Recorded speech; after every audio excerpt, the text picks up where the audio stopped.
Hi there BookTube, it's Eleanor here, and today I'm doing the coffee book tag. I was tagged by the wonderful Mike at Slice of Mike, so thank you to him, and this tag was created by Bangity Bangs. So I'll link their details and their versions of the tag below. So this is basically based on different types of coffee, and the first question is black coffee, a book or a series that is hard to get into but has hardcore fans. I'm going for a book that I did find hard to get into and I'm not 100% sure was my favourite book ever. I think I gave it 3 stars because it was a little bit heavy on the technology for me, but I have since found one of this writer's other books which I think I'm going to enjoy a lot more and maybe a better introduction into his work, and he has definitely got hardcore fans, and that is Neal Stephenson. This is his newest book that's just coming out now called Seven Eves. And the book that I'm talking about, and this is a very sneaky preview into a future book haul, is Snow Crash. So Seven Eves, as you can see, is a bit of a big book.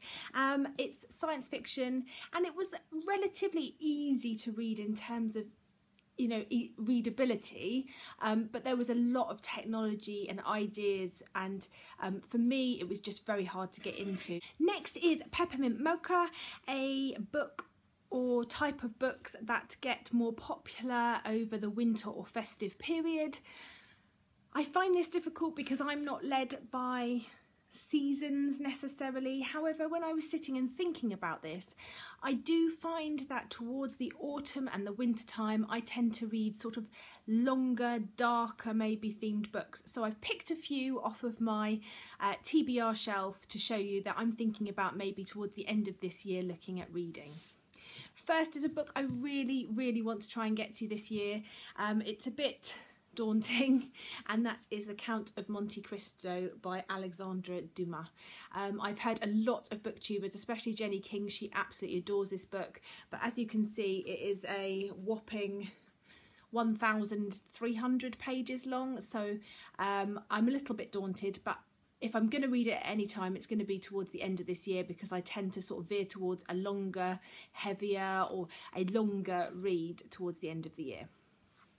The 2 other books are The House of Leaves by Mark Z. Danielaski. This is one of those books that has sort of pictures and bits of documents in and is meant to be quite a dark, disturbing read, so towards the end of the year for that. And finally, there's nothing like a little bit of scaring at the end of the year. I'm not terribly into horror novels, but I did pick this up in a charity shop a long time ago, The Heart-Shaped Box by Joe Hill, and I would like to give this a go at some point later in the year. Next up is Hot Chocolate, your favourite or a child's book that you like, and for me it's got to be The Secret Garden, and this is an absolutely beautiful edition. It's by Frances Hodgson Burnett. This, you can't tell, I don't think, is fabric. It's all done in fabric on the front, and it's got beautiful end papers, as you can see, and it's got one of those lovely bookmarks that's incorporated, and throughout the book is really nice pages with different flowers on different chapters. So this is a beautiful book, and this is one I'm saving for Matilda.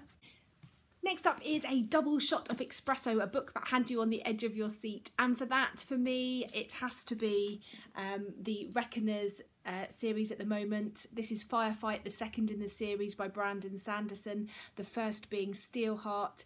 I'm loving this series. It's really edge of your seat, gripping on for dear life and action-packed. I definitely recommend these, even if, like me, you weren't so into Mistborn. Most people are, so I am in the minority, but this is totally different. It's a totally different feel, a totally different type of book, and I really love them. The next question is Starbucks, and it's a book that you see everywhere. This is a book I haven't read yet, but I am seeing it everywhere, and that is The Red Queen by Victoria Aveyard. I'm excited to read this. I just haven't had the time yet. I've got quite a lot on my TBR, but I am interested in reading this, and I am seeing it everywhere at the moment on the booktubes. Next up is Oops, You Got Decaf, a book that you were expecting more of, and I've already talked about this author and I absolutely love the Reckoners novels, but I just expected more from Mistborn.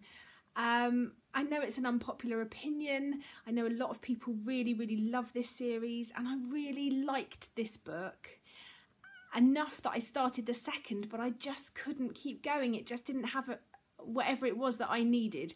So unfortunately, I have to say this one. Next up is Perfect Blend, a book that has the perfect mixture of bitter and sweet, and I haven't actually got the book to show you, but that for me would definitely be The Storied Life of AJ Thickery by Gabrielle Zevin. If you've watched my channel for any amount of time, you will know that I absolutely adore this book, and it does have some bittersweet moments definitely in it, both at the beginning and the end, but it's such a wonderful, sweet, heartwarming story. I just had to mention it for this question. For this question, it's my final question, and if you've watched this tag a few times, you may have noticed that I missed it out earlier on, and it's because I haven't got an answer, so I'm going to throw it back to you.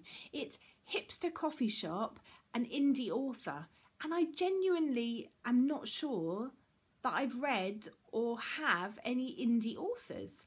So what I want to ask you is, if you know of any indie authors that you think are really worth checking out, then tell me in the comments below. Let me know which book and which author, and I'm going to check one out and read an indie author, because I feel ashamed of myself that I haven't yet. I'm currently editing my video for this tag, and I was talking about indie authors, and I was telling you that I hadn't read any indie authors or didn't have any on my shelf, and I'm a big fat liar, because I was looking right at an indie author.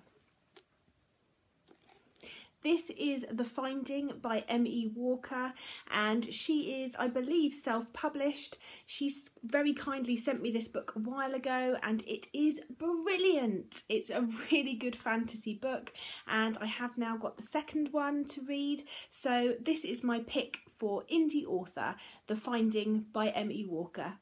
Naughty Eleanor. You should have remembered that. So that is my tag. Thank you for watching. I'm going to tag anybody that hasn't done this before, but I'm also going to tag a few people, and if you've done this before, I apologise. I'm a bit late to the party with this tag, but I'm going to tag Kirsty from Kirsty on Books, Yamini from The Skeptical Reader, Jenny from Jenny King, Sam from Cold Tea and Crumbs, and Nicole from Dorker Brain. So if you've done it, as I say, obviously you don't have to do it again, but you can let me know and I will go back and watch it. And for anybody else that wants to do it, let me know in the comments if you do it. I'd love to watch your videos too. Thanks for watching, and I look forward to speaking to you soon. Bye for now, BookTube.